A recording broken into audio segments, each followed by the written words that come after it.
welcome to Revival News. I'm Abby Reinga, and with me today I have my dad, Henry Reinga, and we have an activity for you today and a response that we want in the YouTube comments. So stick around to find out what that is, but I do have a question to kind of start off. Have you taken Evangelism, Presenting Grace at Christian Leaders Institute? Now I'm thinking about that a lot because I've just finished that class, minus the paper, which I'm working on today, and that class really convicted me. What Professor Brookhuizen and Professor Rules shared in that class was very eye-opening for me, and it surprised me being raised, in a home with evangelism and all of those things being forefront.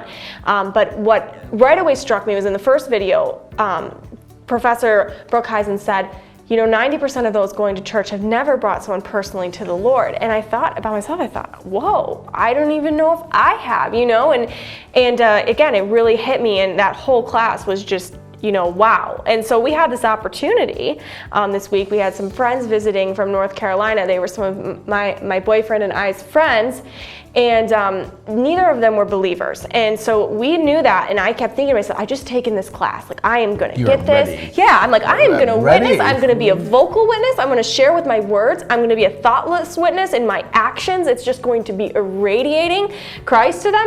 And I couldn't even say something until 5 days into their trip, and I really kind of needed your help. I brought them to dinner with my parents and Mitch, and we were that kind of got the conversation started. Mm-hmm. Well, I find so interesting that each of us have a way the Lord is leading us to bring friends to the Lord. I'm curious where some of your ways. So in these comments, start thinking about them. That's that right? activity. We want you to comment on this Revival News and let us know maybe who you've brought to the Lord, who you're working on bringing to the Lord, maybe some other thoughts you have to share on this topic, but we want to see some comments on this. Now, in that day, it was kind of fascinating that really what I find helpful is just to get the conversation going. What is your spiritual dream?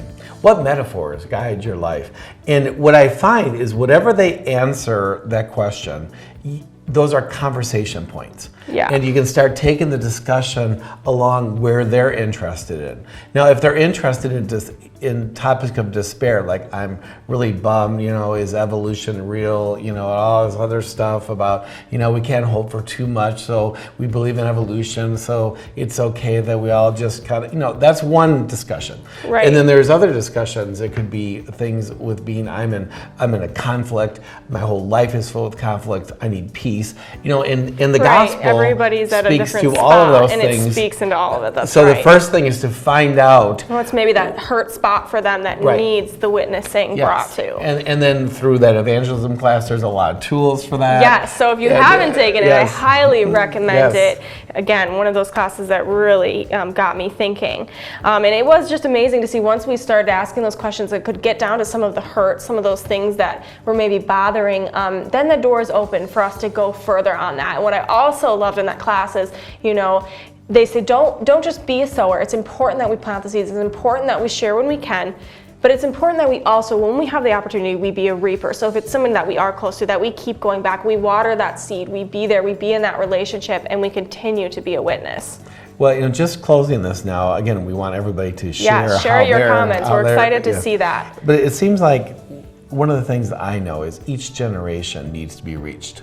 I am in the famous baby boom generation, and the issues that my generation faces is now not the issues that the millennials, or are you actually a millennial? I don't know. Maybe what's the next generation? The Club Z or the Z? Yeah, the Generation Z. Yeah, something like that. Well, we talk about these and laugh about their different names, but there is. We are in different spots with these generations and what the kind of hurts. I think there's a lot of feeling that your generation, millennials and Generation Z, are out. For the Lord. I mean, people write papers about this, newspaper articles, and all of that other stuff like that. But our observation and your observation is that it's.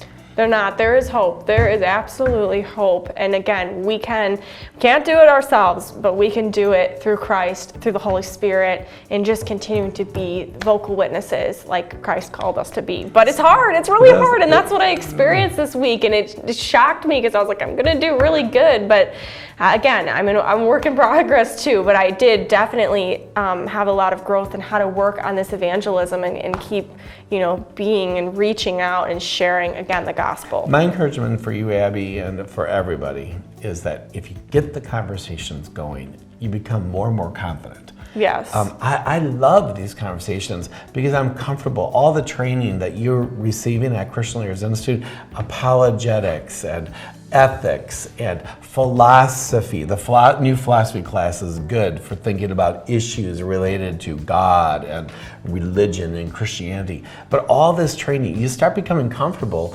and you're not the answer man, you're not the know-it-all, you're not interrupting, you're listening. But when people talk, you can start hearing, hey, there's an opportunity now to share something and to encourage. So that's right. All right, well, we hope to hear your comments on the YouTube channel, and we look forward to seeing them. We thank you for tuning in today on our Evangelism Revival News. God bless you, and I hope to see you again soon.